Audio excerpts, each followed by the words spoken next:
ഈ ചാപ്റ്ററിൽ നിന്ന് കൂടുതലും ഇമ്പോർട്ടൻ്റ് ആയിട്ട് മാത്തമെറ്റിക്കലി ക്വസ്റ്റ്യൻ വരാനായിട്ട് സാധ്യതയുള്ള ഏരിയ എന്ന് പറയുന്നത് ഒന്നാമത്തത് മോൾ കോൺസെപ്റ്റ് ആ ഒരു ഭാഗത്തു നിന്നാണ്.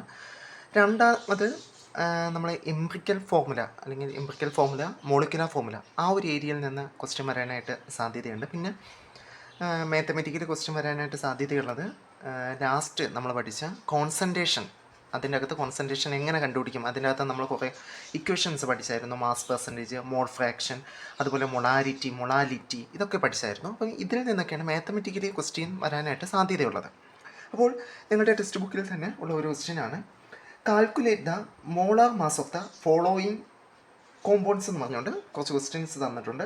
ആദ്യത്തേതെന്ന് വെച്ച് കഴിഞ്ഞാൽ H2O ഇതിൻ്റെ മോളാർ മാസ് കണ്ടുപിടിക്കാനാണ് പറഞ്ഞിട്ടുള്ളത്. നമ്മൾ നേരത്തെ തന്നിട്ടുള്ള കുറച്ച് എലമെൻ്റ് മാസുകളുണ്ട്. അതായത് ഹൈഡ്രജന് 1 ഗ്രാം, അതുപോലെ കാർബണിന് 12 ഗ്രാം, നൈട്രജന് 14 ഗ്രാം, ഓക്സിജന് 16 ഗ്രാം. അപ്പോൾ ഇങ്ങനെ കുറച്ച് എലമെൻ്റ് കാണാതെ പഠിച്ചു വയ്ക്കാനായിട്ട് പറഞ്ഞിട്ടുണ്ടായിരുന്നു. അതിൽ ഈ മാസ് എടുത്ത് നമുക്ക് ഈ കോമ്പൗണ്ടുകളിലേക്ക് കൊടുക്കുമ്പോൾ നമുക്ക് അവിടുത്തെ മോളാർ മാസ് കിട്ടും. അപ്പം ഇവിടെ നോക്കുകയാണെങ്കിൽ ഹൈഡ്രജൻ 2 ഹൈഡ്രജൻ ഉണ്ട്. ഒരു ഹൈഡ്രജൻ്റെ മാസ് എന്ന് വെച്ച് കഴിഞ്ഞാൽ 1 ഗ്രാമാണ്. അതുപോലെ ഒരു ഓക്സിജൻ്റെ മാസ് 16 ഗ്രാമാണ്. അങ്ങനത്തെ ഒരു ഓക്സിജൻ എവിടെ ഉള്ളൂ. അപ്പോൾ ഇത് നമുക്ക് കാൽക്കുലേറ്റ് ചെയ്യുമ്പോൾ നമുക്ക് ഇതിൻ്റെ മോളാർ മാസ്, അതായത് H2Oയുടെ എന്ന ആ കോമ്പൗണ്ടിൻ്റെ മോളാർ മാസ് നമുക്ക് കിട്ടും. ഇതിപ്പം കാൽക്കുലേറ്റ് ചെയ്യുമ്പോൾ നമുക്ക് കിട്ടുന്നത് 2 + 16, അപ്പോൾ ടോട്ടലി 18 ഗ്രാം എന്ന് നമുക്ക് കിട്ടും. ഇതുപോലെ അടുത്തൊരു കോമ്പൗണ്ട് അവിടെ പറഞ്ഞിട്ടുള്ളത് CO2 ആണ്. അതായത് കാർബണിൻ്റെ മാസം എന്ന് പറയുന്നത് 12 ആണ്. ഒരു കാർബണേ ഉള്ളൂ അവിടെ. അത് പ്ലസ്, അതായത് അടുത്ത ഓക്സിജൻ്റെ മാസം എന്ന് പറയുന്നത് 16 ആണ്. 16 2 ഓക്സിജൻ അവിടെ ഉണ്ട്, അതുകൊണ്ട് 2 കൊടുത്തു. ഇത് നമുക്ക് ചെയ്യുമ്പോൾ 12 + 16 × 2 32 വരും. ഇത് ടോട്ടലി ചെയ്യുമ്പോൾ 44 എന്ന് നമുക്ക് കിട്ടും. അതുപോലെ ഇനി ഒരു കോമ്പൗണ്ട് അവർ തന്നിട്ടുള്ളത് CH4 എന്ന് പറയുന്ന ഒരു കോമ്പൗണ്ടാണ്. അതിൽ കാർബണിൻ്റെ മാസം എന്ന് പറയുന്നത് 12 ആണ്. ഹൈഡ്രജൻ 4 എണ്ണം ഉണ്ട്. ഒരു ഹൈഡ്രജൻ്റെ മാസം എന്ന് പറയുന്നത് 1 ഗ്രാമാണ്. അപ്പം 1 × 4 എന്ന് നമുക്ക് എഴുതാം. അപ്പോൾ 12 + 4 നമുക്ക് കിട്ടുന്നത് 16 ഗ്രാം ഈക്വൽ ടു 16 ഗ്രാം എന്ന് നമുക്ക് കിട്ടും. നമ്മുടെ ക്വസ്റ്റ്യൻ എന്ന് പറയുന്നത് determine the empirical formula of an oxide of iron which has 69.9% of iron and 30.1% of dioxygen by mass. പിന്നെ ക്വസ്റ്റ്യനിൽ മറ്റൊരു കാര്യം കൂടെ തന്നിട്ടുണ്ട്. അറ്റോമിക് മാസ് എന്ന് പറയുന്നത്, അറ്റോമിക് മാസ് ഓഫ് അയൺ എന്ന് പറയുന്നത് 55.85. അതുപോലെ ഓക്സിജൻ്റെ അറ്റോമിക് മാസ് എന്ന് പറയുന്നത് 16 എന്ന് ക്വസ്റ്റ്യനിൽ തന്നിട്ടുണ്ട്. അപ്പോൾ നമ്മുടെ ഈ ക്വസ്റ്റ്യൻ വരുന്നതെന്ന് വെച്ച് കഴിഞ്ഞാൽ എംപിറിക്കൽ ഫോർമുല അല്ലെങ്കിൽ മോളിക്കുലർ ഫോർമുല ആ ഒരു ഏരിയയിൽ നിന്നുകൊണ്ടാണ് ഈ ക്വസ്റ്റ്യൻ വരുന്നത്.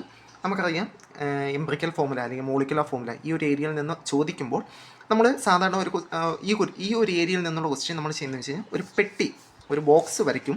അതിൽ ആ ബോക്സിന് 5 ആയിട്ട് നമ്മൾ തിരിച്ചിട്ട് ഫസ്റ്റ് ബോക്സിന് നമ്മൾ എലമെൻറ്റ് എന്ന് പേര് കൊടുക്കും. രണ്ടാമത്തേതിന് മാസ് പെർസെൻറ്റേജ് ആണ്. അടുത്ത മൂന്നാമത്തേതെന്ന് വെച്ച് കഴിഞ്ഞാൽ mass percentage divided by atomic mass ആണ്. Mass percentage divided by atomic mass. അടുത്ത നാലാമത്തെ കോളം എന്ന് പറയുന്നത് സിമ്പിൾ റേഷ്യോ എന്നാണ്. അഞ്ചാമത്തെ കോളം എന്ന് പറയുന്നത് സിമ്പിൾ ഓൾ നമ്പർ റേഷ്യോ എന്നാണ്. അഞ്ചാമത്തെ കോളം എന്ന് പറയുന്നത് സിമ്പിൾ ഓൾ നമ്പർ റേഷ്യോ എന്നതാണ്.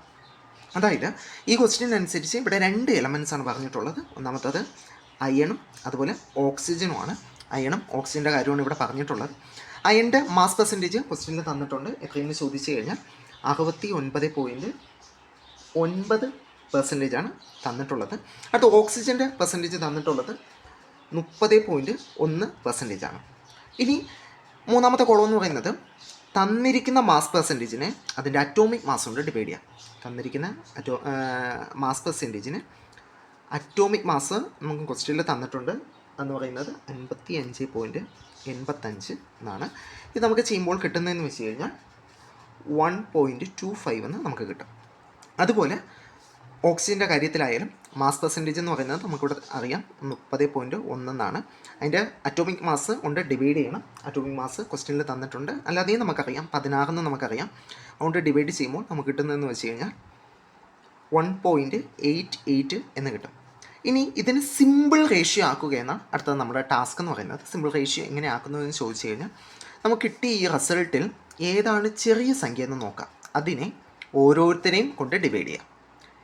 കിട്ടിയതിൽ ഏറ്റവും ചെറിയ റിസൾട്ട് ഏതെന്ന് നോക്കാം. ഇവിടെ ഞാൻ നോക്കിയപ്പോൾ എനിക്ക് 1.25 ആണ് എനിക്ക് കിട്ടിയതിൽ ചെറുത്. അതായത് 1.88-നേക്കാളും ചെറുതെന്ന് പറയുന്നത് 1.25 ആണ്. ഞാൻ അതുകൊണ്ട് ഈ 1.25-നെ ഇവനെയും ഡിവൈഡ് ചെയ്യും, അതുപോലെ ഇവനെയും ഡിവൈഡ് ചെയ്യും. അപ്പോൾ നമുക്ക് കിട്ടുന്നതെന്ന് വെച്ച് കഴിഞ്ഞാൽ 1.25 ഡിവൈഡഡ് ബൈ 1.25 ഈക്വൽ ടു നമുക്ക് 1 കിട്ടും. അതുപോലെ ഇവിടെ ചെയ്യുമ്പോൾ 1.88-നെ ഞാൻ ആരെ കൊണ്ട് ഡിവൈഡ് ചെയ്യും? ഈ ചെറിയ സംഖ്യ കൊണ്ട് ഡിവൈഡ് ചെയ്യും. 1.25 കൊണ്ട് ഡിവൈഡ് ചെയ്യും. അപ്പോൾ നമുക്ക് കിട്ടുന്നതെന്ന് വെച്ച് കഴിഞ്ഞാൽ 1.5. പക്ഷേ ഇവിടെ ഒരു കുഴപ്പമെന്ന് വെച്ച് കഴിഞ്ഞാൽ നമുക്ക് കിട്ടിയത് ഒന്ന് ഒരു ഓൾ നമ്പറാണ്, പക്ഷെ മറ്റൊന്ന് പറയുന്നത് ഒരു ഡെസിമൽ നമ്പറാണ് കിട്ടിയത്. അതായത് 1.5 എന്നാണ് നമുക്ക് കിട്ടിയത്. അതൊരിക്കലും നമുക്ക് പോസിബിൾ ആയിട്ടുള്ള ഒരു കാര്യമല്ല. ഇതിനെയും നമ്മൾ എന്താക്കി മാറ്റണം? ഒരു ഓൾ നമ്പറാക്കി മാറ്റണം. അതാണ് അടുത്ത കോളം എന്ന് പറയുന്നത്. ഒരു സിമ്പിൾ ഓൾ നമ്പറാക്കി നമ്മൾ ഇതിനെ മാറ്റണം. അതിന് വേണ്ടി ചെയ്യേണ്ട കാര്യം എന്ന് വെച്ച് കഴിഞ്ഞാൽ ഓരോ സംഖ്യ കൊണ്ട് ഇതിനെ മൾട്ടിപ്ലൈ ചെയ്ത് നോക്കാം. അതായത് മൾട്ടിപ്ലൈ ചെയ്യുമ്പോൾ ശ്രദ്ധിക്കേണ്ടത്, ഇപ്പം ഓക്സിജനാണ് മാറ്റം വരുത്തേണ്ടെങ്കിൽ ഇതിന് രണ്ടിനെയും ഞാൻ ഒരുപോലെ മൾട്ടിപ്ലൈ ചെയ്യണം. അതാണ് ഇവിടുത്തെ കാര്യം എന്ന് വെച്ചാൽ. അപ്പം ഞാൻ ഓരോ സംഖ്യകളും കൊണ്ട് മൾട്ടിപ്ലൈ ചെയ്യണം. ഒരു ഉദാഹരണം പറയുകയാണെങ്കിൽ ഞാനിപ്പം 1 കൊണ്ട് രണ്ടിനെയും മൾട്ടിപ്ലൈ ചെയ്യണം. അതായത് 1 × 1 എന്ന് പറയുന്നത് എനിക്ക് 1 കിട്ടും. അതുപോലെ ഇവിടെ 1.5 എന്ന് പറയുന്നത് ഞാൻ 1 കൊണ്ട് മൾട്ടിപ്ലൈ ചെയ്ത് കഴിഞ്ഞാൽ എനിക്ക് 1.5 തന്നെ കിട്ടും. അതായത് 1 കൊണ്ട് മൾട്ടിപ്ലൈ ചെയ്താൽ കഴിഞ്ഞാൽ എനിക്ക് വലിയ മാറ്റമൊന്നും വരത്തില്ല. ഞാൻ ഇനി അടുത്ത സംഖ്യ, അതായത് 2 കൊണ്ട് മൾട്ടിപ്ലൈ ചെയ്യാനായിട്ട് നോക്കുകയാണ്. അതായത് ഇവിടെ കിട്ടിയ 1-നെ ഞാൻ 2 കൊണ്ട് മൾട്ടിപ്ലൈ ചെയ്തു. അപ്പോൾ എനിക്ക് കിട്ടുന്നത് 2 എന്നാണ്. ഞാനതുപോലെ 1.5-നെയും 2 കൊണ്ട് മൾട്ടിപ്ലൈ ചെയ്തു. എനിക്ക് കിട്ടിയത് എത്രയെന്ന് ചോദിച്ചു കഴിഞ്ഞാൽ 3 എന്ന് കിട്ടി. അതായത് എനിക്ക് 2ഉം ഒരു ഓൾ നമ്പറായിട്ട് കിട്ടി. ഞാൻ അതുകൊണ്ട് ഇവിടെ എഴുതി 2, 3 എന്ന് എഴുതി. കാര്യം മനസ്സിലായോ? അതായത് നമുക്ക് ആദ്യം സിമ്പിൾ റേഷ്യോയിൽ എനിക്ക് കിട്ടിയത് 2ഉം ഒരു ഓൾ നമ്പർ അല്ല. അതുകൊണ്ട് ഞാൻ അതിനെ ഓൾ നമ്പർ ആക്കാൻ വേണ്ടി രണ്ടിനെയും ഞാൻ ഒരുപോലെ ഓരോ സംഖ്യകൾ കൊണ്ട് മൾട്ടിപ്ലൈ ചെയ്യാനായിട്ട് തുടങ്ങി. ഞാൻ 1 കൊണ്ട് മൾട്ടിപ്ലൈ ചെയ്തു, എനിക്കൊരു മാറ്റവും സംഭവിച്ചില്ല. അടുത്ത് ഞാൻ 2 കൊണ്ട് മൾട്ടിപ്ലൈ ചെയ്തു. 2 കൊണ്ട് മൾട്ടിപ്ലൈ ചെയ്തപ്പോൾ എനിക്ക് 2ഉം ഒരു ഓൾ നമ്പറായിട്ട് കിട്ടി. ഞാനത് എടുത്തിവിടെ എഴുതി. ഇനി എനിക്ക് എംപിറിക്കൽ ഫോർമുല എഴുതാം. എംപിറിക്കൽ ഫോർമുല എന്ന് പറയുന്നത് നമുക്കിവിടെ 2 അംഗങ്ങളാണ് ഇവിടെ ഉള്ളത്. അതായത് FEയും Oയും ആണ്. അതുകൊണ്ട് FEക്ക് നമുക്ക് കിട്ടിയ സിമ്പിൾ ഓൾ റേഷ്യോ എന്ന് പറയുന്നത് 2 ആണ്. ഓക്സിജനെ കിട്ടിയതെന്ന് വെച്ച് കഴിഞ്ഞാൽ 3 ആണ്. ഈ ക്വസ്റ്റ്യനിൽ നമുക്ക് എംപിറിക്കൽ ഫോർമുല മാത്രം കണ്ടുപിടിച്ചാൽ മതി. അതുകൊണ്ട് ക്വസ്റ്റ്യൻ നമുക്കിവിടെ വെച്ച് അവസാനിപ്പിക്കാം. നമ്മുടെ അടുത്ത ക്വസ്റ്റ്യൻ എന്ന് പറയുന്നത് ക്വസ്റ്റ്യൻ ഇങ്ങനെയാണ്. A compound containing 4.07% of hydrogen, 24.27% of carbon and 71.65% of chlorine. The molar mass is 98.96 gram. Calculate the molecular formula. അപ്പോൾ ക്വസ്റ്റ്യൻ എന്ന് പറയുന്നത് കാൽക്കുലേറ്റ് ദ മോളിക്കുലർ ഫോർമുല എന്നാണ്. അപ്പോൾ ഈ ക്വസ്റ്റ്യൻ കേട്ടപ്പോൾ തന്നെ നമുക്ക് കാര്യം മനസ്സിലായി. ഇത് ഏത് ഏരിയയിൽ നിന്നുകൊണ്ടാണ് വരുന്നതെന്ന് നമുക്ക് മനസ്സിലായി. അതായത് എംപിറിക്കൽ ഫോർമുല, മോളിക്കുലർ ഫോർമുല, ഈ ഒരു ഏരിയയിൽ നിന്നുകൊണ്ടാണ് ഈ ക്വസ്റ്റ്യൻ വന്നിരിക്കുന്നത്. നേരത്തെ ക്വസ്റ്റ്യനിൽ എംപിറിക്കൽ ഫോർമുല മാത്രമേ ചോദിച്ചിട്ടുള്ളൂ, പക്ഷേ ഈ ക്വസ്റ്റ്യനിൽ മോളിക്കുലർ ഫോർമുല ചോദിച്ചിട്ടുണ്ട്. അപ്പോൾ ഇങ്ങനെ ഒരു ക്വസ്റ്റ്യൻ വന്നു കഴിഞ്ഞാൽ നമുക്കറിയാം, ഒരു ബോക്സ് നമ്മൾ വരയ്ക്കും. ബോക്സിന് 5ആയിട്ട് നമ്മളിങ്ങനെ തിരിച്ചിട്ടുണ്ട്. ഒന്നാമത്തേന് നമ്മൾ എലമെൻറ്റ് എന്ന പേര് കൊടുത്തു. രണ്ടാമത്തത് മാസ് പെർസെൻറ്റേജ് എന്ന പേര് കൊടുത്തു. മൂന്നാമത്തത് mass percentage divided by atomic mass എന്ന പേര് കൊടുത്തു. നാലാമത്തെ കോളം എന്ന് പറയുന്നത് സിമ്പിൾ റേഷ്യോ ആണ്. അഞ്ചാമത്തെ കോളം എന്ന് പറയുന്നത് സിമ്പിൾ ഓൾ നമ്പർ റേഷ്യോ എന്നാണ്. ഇനി ഇവിടെ പറഞ്ഞിരിക്കുന്ന എലമെൻറ്റ് ഏതൊക്കെയെന്ന് ചോദിച്ചു കഴിഞ്ഞാൽ ഒന്നാമത്തെ കാർബൺ ആണ്, രണ്ടാമത്തെ ഹൈഡ്രജൻ ആണ്, മൂന്നാമത്തത് ക്ലോറിൻ ആണ്. അടുത്തത് മാസ് പെർസെൻറ്റേജ്. കാർബണിൻ്റെ മാസ് പെർസെൻറ്റേജ് എന്ന് പറയുന്നത് 24.27% ആണ്. അടുത്ത് ഹൈഡ്രജൻ്റെത് 4.07% ആണ്. ക്ലോറിൻ്റെത് 71.65% ആണ്. ഇനി മൂന്നാമത്തെ കോളം എന്ന് പറയുന്നത് മാസ് പെർസെൻറ്റേജിനെ അറ്റോമിക് മാസ് കൊണ്ട് ഡിവൈഡ് ചെയ്യുക. ഇവിടെ കാർബണിൻ്റെ മാസ് പെർസെൻറ്റേജ് എന്ന് പറയുന്നത് 24.27 ആണ്. അതിൻ്റെ അറ്റോമിക് മാസ്സായ 12 കൊണ്ട്, 12 ക്വസ്റ്റ്യനിൽ തന്നിട്ടില്ല, പക്ഷെ നമുക്കറിയാം കാർബണിൻ്റെ അറ്റോമിക് മാസ് എന്ന് പറയുന്നത് 12 ഹൈഡ്രജൻ്റെ അറ്റോമിക് മാസ് എന്ന് പറയുന്നത് 1, ക്ലോറിൻ്റെ അറ്റോമിക് മാസ് എന്ന് പറയുന്നത് 35.5 നമുക്കറിയാവുന്ന കാര്യമാണ്. അതുകൊണ്ട് കാർബണിൻ്റെ മാസ് പെർസെൻറ്റേജ് എഴുതി തൊട്ട് താഴെ അതിൻ്റെ അറ്റോമിക് മാസ് 12 എന്ന് എഴുതി നമുക്ക് കിട്ടുന്ന ഉത്തരം എന്ന് പറയുന്നത് 2.02 എന്ന് കിട്ടും. അതുപോലെ ഇവിടെ ഹൈഡ്രജൻ്റെയും മാസ് പെർസെൻറ്റേജ് എഴുതി 4.07 എന്ന് എഴുതി. ഹൈഡ്രജൻ്റെ അറ്റോമിക് മാസ് എന്ന് പറയുന്നത് 1 അതുകൊണ്ട് 1 ഏത് സംഖ്യ കൊണ്ട് ഡിവൈഡ് ചെയ്താലും നമുക്ക് അതേ സംഖ്യ തന്നെ കിട്ടും, 4.07 എന്ന് കിട്ടി. ക്ലോറിൻ്റെ മാസ് പെർസെൻറ്റേജ് എന്ന് പറയുന്നത് 71.65 എന്നാണ്. അതിൻ്റെ അറ്റോമിക് മാസ് എന്ന് പറയുന്നത് 35.5 എന്നാണ്. അത് നമുക്ക് ചെയ്യുമ്പോൾ കിട്ടുന്നതെന്ന് വെച്ച് കഴിഞ്ഞാൽ 2.02 എന്നാണ്. ഇനി അടുത്ത ടാസ്ക് എന്ന് പറയുന്നത് സിമ്പിൾ റേഷ്യോ കണ്ടുപിടിക്കുക എന്നാണ്. അവിടെ നമ്മൾ ചെയ്യുന്ന കാര്യം എന്ന് വെച്ച് കഴിഞ്ഞാൽ ഇവിടെ നമുക്ക് കിട്ടിയ വാല്യൂസിൽ ഏവനാണോ ചെറുത് എന്ന് നോക്കുക.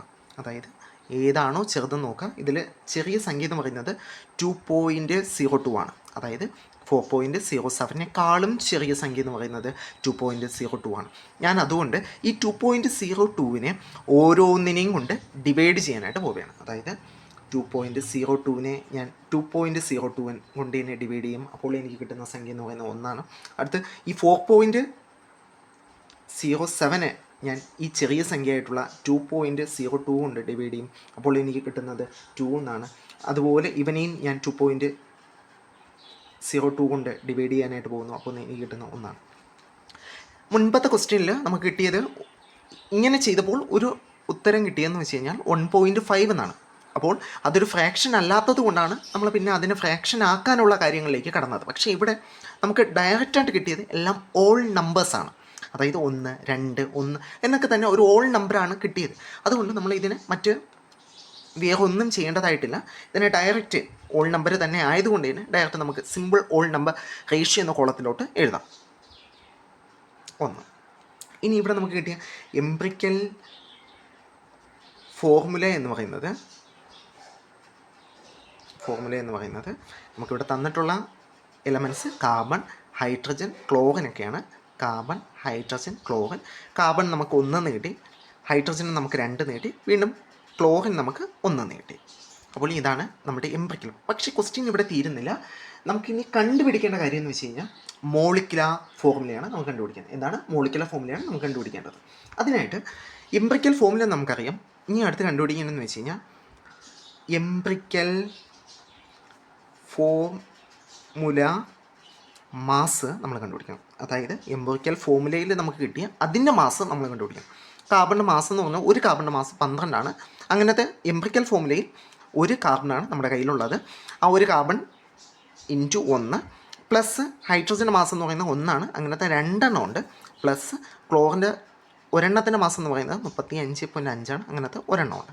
ഇതെല്ലാം കൂടെ നമുക്ക് ചെയ്യുമ്പോൾ കിട്ടുന്ന വാല്യൂ എന്ന് പറയുന്നത് 49.5 നമുക്ക് കിട്ടും. കാൽക്കുലേറ്റർ ചെയ്ത് നോക്കുമ്പോൾ നമുക്ക് കിട്ടുന്ന വാല്യൂ എന്ന് പറയുന്നത് 49.5 നമുക്ക് കിട്ടും. ഇനി അടുത്ത് ചെയ്യേണ്ട കാര്യം എന്ന് വെച്ചാൽ ഇനി നമുക്ക് ക്വസ്റ്റ്യനിൽ തന്നിട്ടുള്ള ഒരു കാര്യമുണ്ട്. മോളിക്കുലാർ മാസ് നമുക്ക് തന്നിട്ടുണ്ട്. മോളാർ മാസ് നമ്മൾ ക്വസ്റ്റ്യനിൽ തന്നിട്ടുണ്ട്. അതായത് molar mass of the compound നമുക്ക് തന്നിട്ടുണ്ട്. അതെന്ന് പറയുന്നത് 98.96 എന്നാണ്. ഇനി നമുക്ക് അറിയാവുന്ന മറ്റൊരു ഇക്വേഷൻ ഉണ്ട്. അതായത് N എന്ന് പറയുന്ന സംഭവം എങ്ങനെ കണ്ടുപിടിക്കുന്നത് ചോദിച്ചു കഴിഞ്ഞാൽ molecular mass divided by empirical formula mass. എങ്ങനെ കണ്ടുപിടിക്കുന്നത് ചോദിച്ചു കഴിഞ്ഞാൽ molecular mass divided by empirical formula mass. ഇതാണ് നമ്മുടെ ഇക്വേഷൻ എന്ന് പറയുന്നത്. ഇത് മറന്നു പോകരുത്. അപ്പം ഞാനിവിടെ നിന്ന് N കണ്ടുപിടിക്കുകയാണ്. N എന്ന് പറയുന്നത് നമുക്ക് മോളാർ മാസ് 98.96 എന്ന് കിട്ടി. ഞാൻ അതിനെ എടുത്ത് ഇവിടെ എഴുതി 98.96 എന്ന് കിട്ടി. Divided by empirical formula mass എന്ന് പറയുന്നത് 49.5 എന്ന് കിട്ടി. ഇത് നമുക്ക് ചെയ്യുമ്പോൾ കിട്ടുന്ന വാല്യൂ എന്ന് പറയുന്നത് 2 എന്നാണ്. അപ്പോൾ എനിക്കിപ്പോൾ ഒരു കാര്യം മനസ്സിലായി.